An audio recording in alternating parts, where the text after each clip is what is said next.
So to think of the Torah as an instruction book of mitzvot. We have a lot of mitzvot that Hashem wants us to do, and the Torah tells us what those mitzvot are and how to do them. That's a very limiting and childish view of the Torah, and gets us into a lot of difficulty. It's also a very dry and technical approach to the Torah, kind of instruction manual. It's so not what the Torah is. The Torah is a source of infinite and living energy. Don't forget, the world was made, the universe was created out of the words of the Torah. We don't understand exactly what that means, but it was the otiyot, it was the letters of the Torah from which the Ribono Shel Olam created that world. That means in the letters of the Torah there is the energy capable of creating an entire universe. That's what the Torah is. And that was before there were any people here to even do the mitzvot. And that energy we're able to harness and to activate when we do the mitzvot. Think of it as a massive power station, a reservoir of energy, and the mitzvot are the appliances. But you've got to make sure the appliances are connected to the source of energy, and you've got to make sure that the right appliances are connected to the right sources of energy. That's what's important to understand, is the relationship between the Torah, between the verses written in the Chumash, and then the Torah Sheba'al Peh, the oral law, and the mitzvot that we do. It's almost as if the Torah is the music and the mitzvah is the dance. If you dance and you can't hear the music, you're going to look a bit ridiculous sooner or later. And if you listen to the music passively and you don't get up and dance, then you don't get the music. So that relationship between the Torah and the mitzvahs is like the music and the dance. And that's the name of the shir, the dance. Mילתא דאתייא וחומר Zevachim Daf Yomi Zevachim. And we'll learn this all in a very technical and dry piece of Gemara and Tosfos. We'll understand this principle. The shir is in fact dedicated to Rabbi Oren Gabriel, my son-in-law. He just asked about him. He went back to Toronto yesterday. He pores over the shir, and he works on the shir, and he develops new ideas from the shir, both the Matmonim and the Madrash shir, continues while he's in his other home overseas in Canada, because his conversation with me just a few days ago about the dance in a mitzvah in a completely different context, I think was the trigger for my understanding of this piece. We have different ways of extrapolating from the Chumash, from the Torah. The Torah is given in a very, very brief form, and together with the Torah come the rules of extrapolation. So that together with the rules of extrapolation, we can expand the Torah into its full meaning. And we say those rules of extrapolation every morning. We enunciate them before we start the davening. Rabbi Yishmael, that's Rabbi Yishmael B'Shloshis, of 13 midas with which the Torah can be learned. One of them is Gezerah Shova, which is a kind of an equation. If there's a word in one part of the Torah, one halakha that the Torah deals with, and the same word appears a little peculiarly in a very different area of halakha, we can learn things from one to the other. It creates a Gezerah Shova, kind of an equation. And the other is kal vachomer. Kal vachomer is a fairly rational process. Kal vachomer is, if the law is X in a light situation, how much more so the law will be at least X in a heavier situation. So that's the kal vachomer, how much more so. And we have a Gemara in Psochim where the Gemara asks, if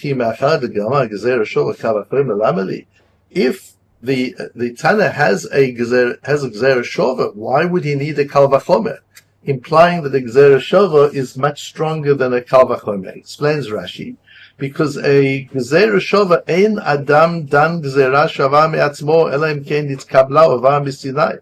The Gezerah Shova, you can't make up your own Gezerah Shova. Say there's a word here and there's a word here. There's a word et in this posuk and there's a word et in that posuk, so the two psukim mean the same thing. You can't do that. It's got to be something that you've received from Sinai through the generations of Masorah.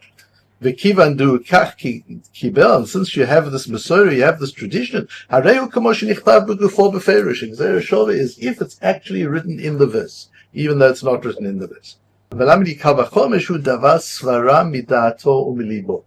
But a kal vachomer is something that you can read in yourself. That's something you can work out yourself. It doesn't have to be received as a tradition. So that's a piece of background we need. Now we go back to the posuk we've been dealing with for a long time, posuk Zayin in Perek Dalet and Vayikra, This is the Kohen who did something wrong, and he has to bring a korban chatos. And his is the first model of korban chatos that we have listed in Vayikra. And he brings the par. He's got to bring a bull, and he's got to sprinkle the blood on the mizbeach, on the inner mizbeach. And the leftover blood, we've been talking about the shirayim for a long time. The leftover blood he pours on the foundation of the outer mizbeach.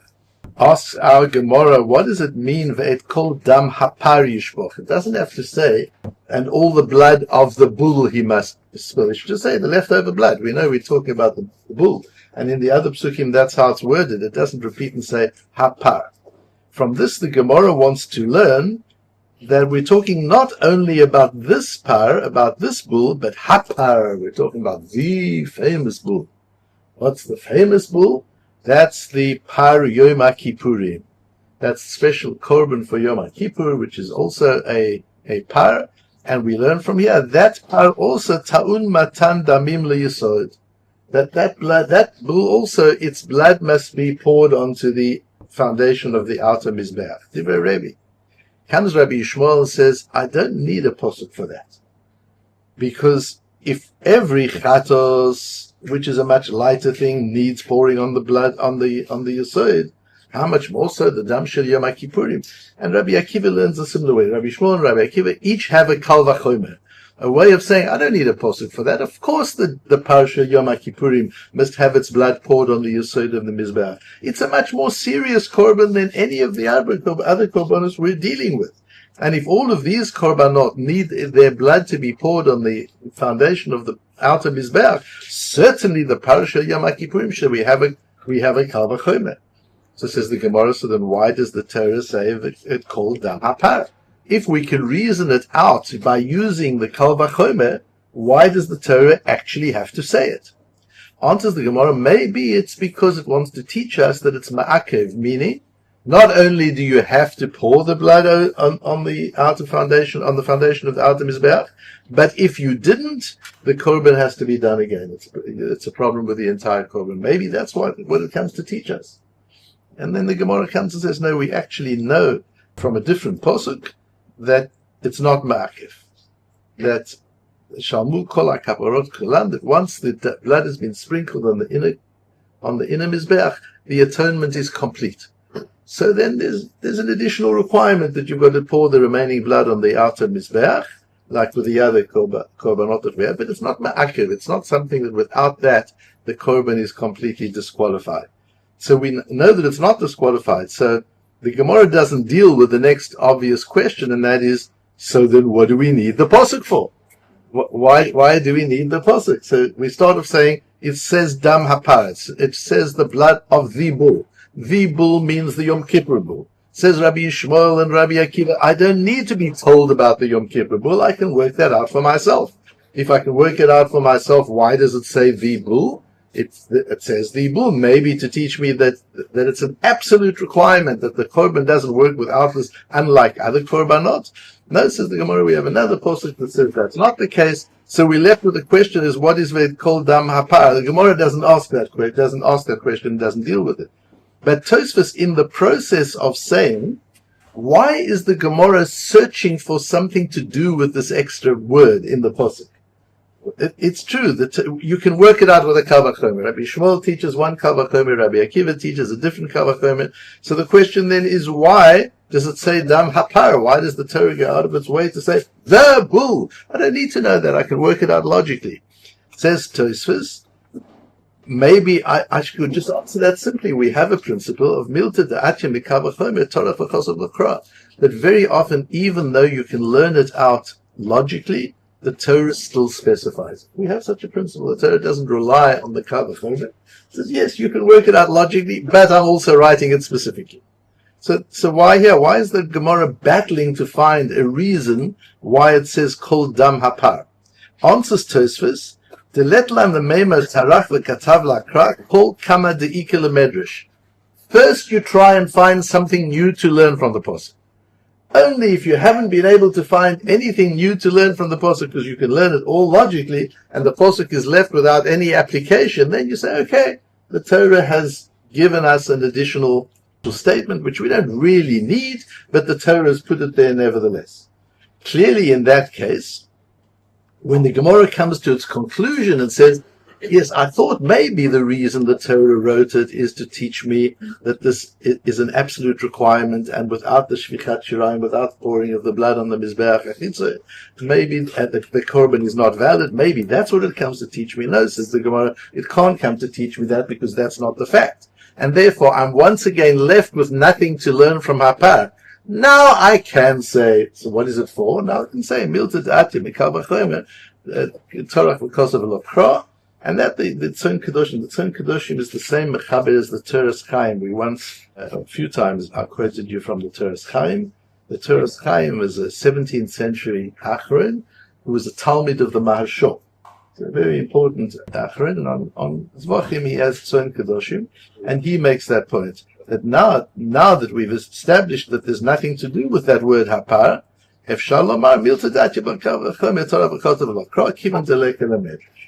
we're left with the question of why would the Torah do that? If you can work it out logically, why would the Torah give us something that we can work out logically? The Torah is careful with every word, every letter. We learn something from everything the Torah says, and now we can learn this logically, and yet the Torah gives it.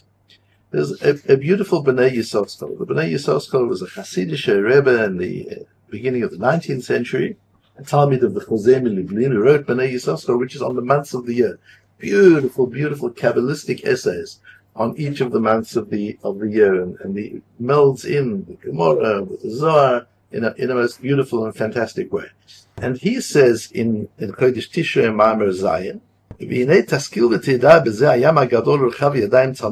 you look through our massive Gemara,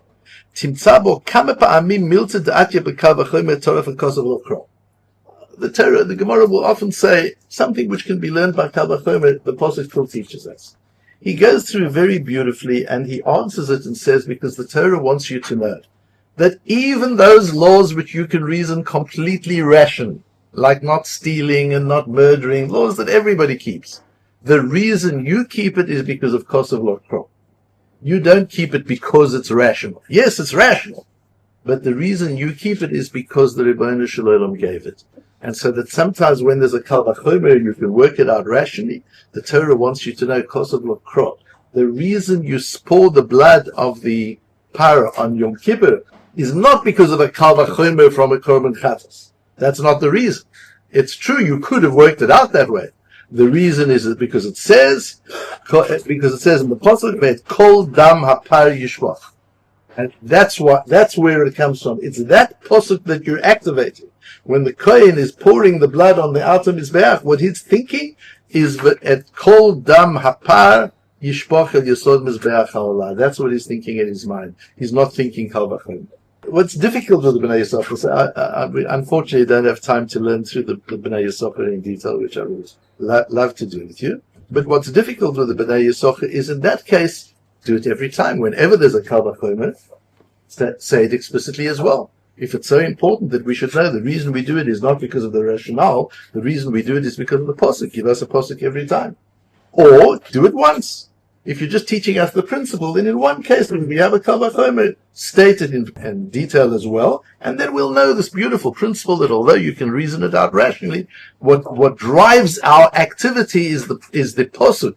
It's not the kal vachomer. And so while adapting or adopting his idea that the source of the mitzvah is what's important, I want to explain it a little bit more subtly and nuancedly, and that's something that becomes really important in understanding how to relate to Torah and mitzvahs. And that's, as we said at the outset, that the Torah is a massive source of energy. It's the fountainhead of our activities. So that when you're doing a mitzvah, you're drawing on that energy. It's not a one-off. It wasn't written and handed to us at Sinai and Hashem signed off on it and gave it to us, and that's the end of the story. It's ongoing energy generation, and it energizes every mitzvah we do. When we do the mitzvahs, I said the mitzvah is like the appliance. You've got to plug the appliance into the energy source. And the way you do that is with the kavanah you have, with the intention you have. And that's why mitzvot or kavanah. You've got to link your mitzvah to the tzivui, to the commandment that Hashem gave. And preferably, one wants to do the mitzvah well, not just generally. I'm putting on tefillin because Hashem said so.